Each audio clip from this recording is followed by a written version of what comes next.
read the Declaration for us, Okay. and I'm going to post it up in the thing here, and remove myself, and I'm just going to let you go ahead and read, and we'll go from there. All All right. right. The The True True North. North. I I got a got a real. real. How's that now? That's better. There we go. So the True North Declaration. This is the unanimous declaration of the True North, Canada's freedom nation. Recent events in our nation's history have confirmed to citizens from coast to coast to coast that Canada is broken. Since Confederation, most Canadians believed that government respected our God-given rights and freedoms, and that the tyranny which reigned in faraway places would never find its way to our shores. But if we're truthful in recollecting our history, over the past 30 years, there have been many signs and many warnings. A little loss of freedom here, and a little less of liberty there, and all the while, the True North being bullied and coddled into the cage of a totalitarian state in the making. The Freedom Convoy was the last canary in the coal mine. The thousands who joined in Ottawa asking our Prime Minister to lift mandates that abridged their rights and freedoms were no fringe minority. They were instead true patriots representing millions of Canadians who had been witnessing the True North strong and free being toppled like a statue and replaced with a pillar of tyranny and despotism. For generations, it was simply assumed that our rights and freedoms were protected in our Constitution.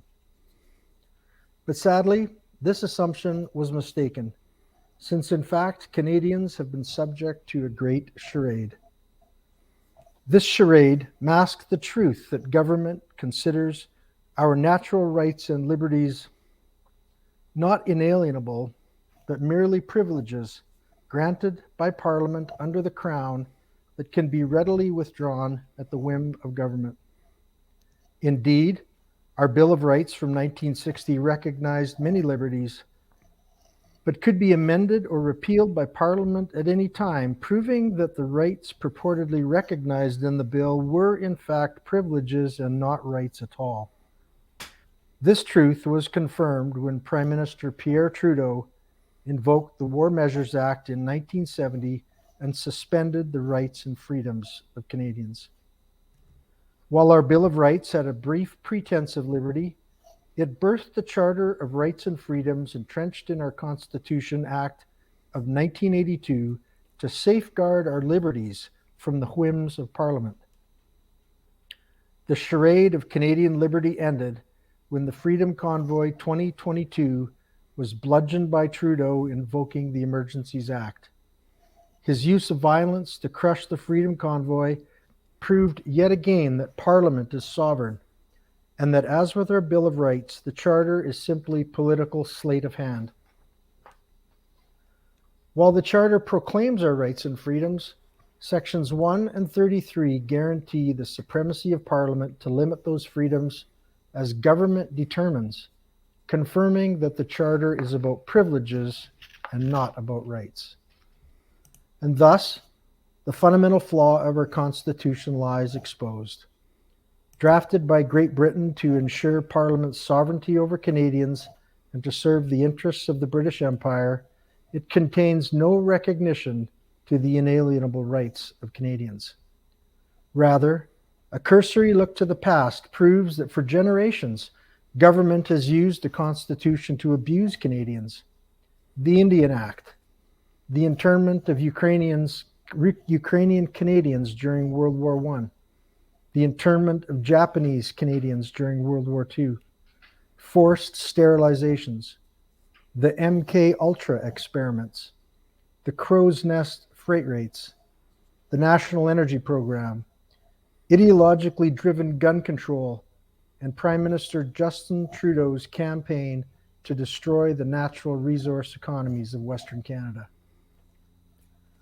Recent examples of continued abuses by government against the people of Canada include closing our economies, prohibiting us from tending to loved ones who were sick or dying, suspending the order of Parliament, segregating us with vaccine mandates and passports, restricting our travel within Canada, coercing us into taking experimental vaccines against our will, firing and fining us for refusing to comply with COVID mandates, refusing to acknowledge adverse vaccine effects and injury, censoring free speech regarding vaccines, COVID treatments, and policy, punishment of healthcare professionals for voicing concern regarding vaccine side effects and treatment options, invoking the Emergencies Act to crush a legal protest with violence,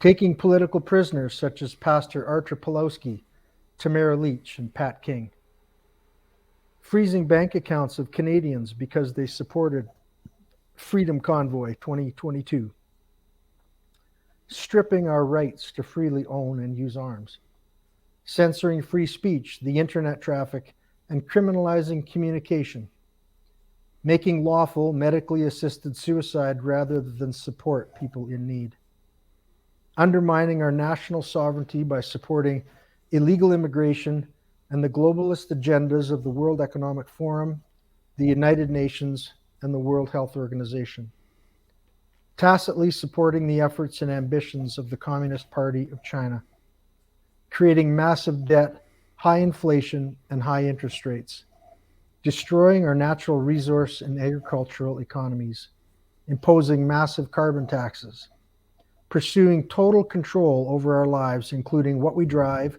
what we eat, what jobs we have, and how we adapt in their imagined future green economy.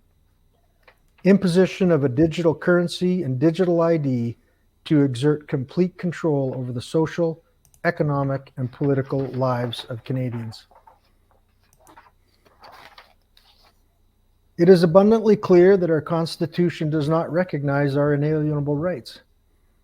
What instead Canadians suffer is the tyranny of Parliament that has the supremacy to suspend those rights, to appoint judges biased in support of Parliament's discretion over charter rights and freedoms, and enable federal usurpation of provincial jurisdictions, continue to repress First Nations under the Indian Act, and impose all Canadians to the lies, deceptions, and corruptions of politicians and their supporting cast of bureaucrats. As such, we Canadians vow to exercise our natural duty and moral obligation to choose the path taken by millions of patriots before us who stood for freedom in the face of tyranny. From Boadicea fighting to free her people from Roman rule over Britannia in 60 AD, the rebel barons who forced King John of England to sign the Magna Carta at Runnymede in 1215, our honored soldiers storming Juno Beach, Normandy in June 1944, the small protests against the violation of our rights with mask and vaccine mandates that began in our streets in 2020, to the Freedom Convoy 2022 that sought redress in our nation's capital. Therefore, whereas all people are created equally, with naturally endowed, inalienable rights and liberties, and whereas the natural authority for the creation and legitimate operation of civil government are derived from the people, and whereas we believe that the fundamental objective of government is to preserve and enlarge the freedom of Canadians through the vigorous defense and protection of our naturally endowed rights, and whereas we believe that provinces and territories must have distinct and independent constitutions guaranteeing their greatest sovereignty within a confederation, and whereas we desire a constitution that will unite all Canadians in a commonwealth of freedom, equality, and purpose, that reserves sovereignty to the Canadian people, where all levels of government are constrained by established limits, clearly defined separation of powers, and separate representation for the people and regions of the nation.